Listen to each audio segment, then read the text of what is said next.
बेधडक न्यूजमध्ये आपलं स्वागत। मी समीर सरकार।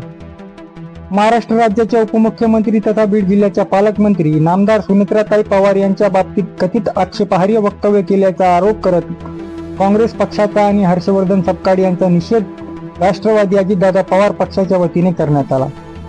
एकाच पक्षाच्या वतीने दोनदा निषेध आयोजित केल्याबद्दल यावर मात्र वेगवेगळ्या प्रतिक्रिया उमटत आहेत।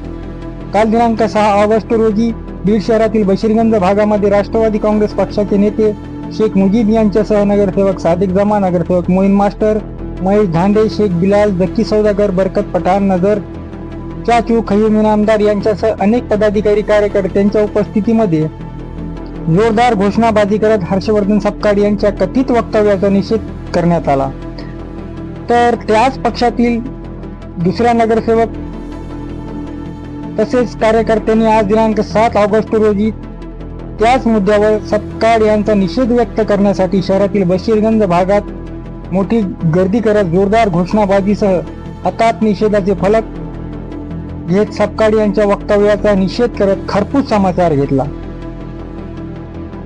आज दिनांक 7 ऑगस्ट रोजी बशीरगंज भागातील चौकामध्ये सपकाळ यांनी राष्ट्रवादी अजित दादा पवार पक्षाचे अध्यक्ष तथा राज्याच्या उपमुख्यमंत्री सुनेत्राताई पवार यांच्याबद्दल केलेल्या एका वक्तव्याचा निषेध करण्यासाठी राष्ट्रवादी काँग्रेस पक्षातील नेते कार्यकर्त्यांनी मोठी गर्दी केली होती।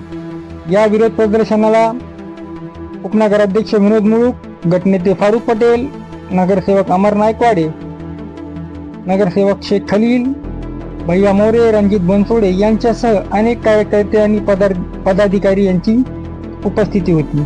यावेळी कार्यकर्त्यांनी जोरदार घोषणाबाजी करत सपकाळ यांचा निषेध व्यक्त केला।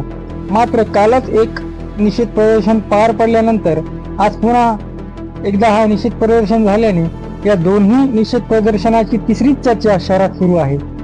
राष्ट्रवादी काँग्रेस पार्टी अजितदादा पवार पक्षातील अंतर्गत गडबाजी या वेगवेगळ्या विरोध प्रदर्शनातून पुन्हा एकदा चव्हाट्यावर आली आहे। एकच पक्ष आणि एकच पक्ष नेतृत्व असताना शहरातील नेत्यांना मात्र दोन विरोध प्रदर्शन करावे लागले।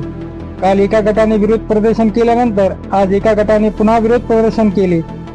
या विरोध प्रदर्शनाची आज दिवसभर शहरात चर्चा रंगली होती।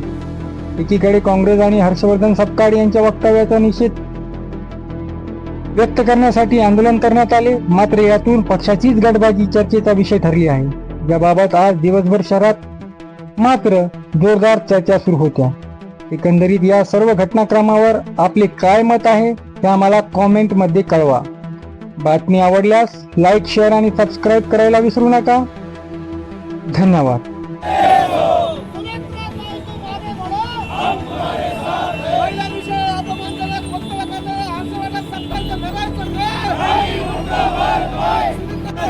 महिला के सम्मान में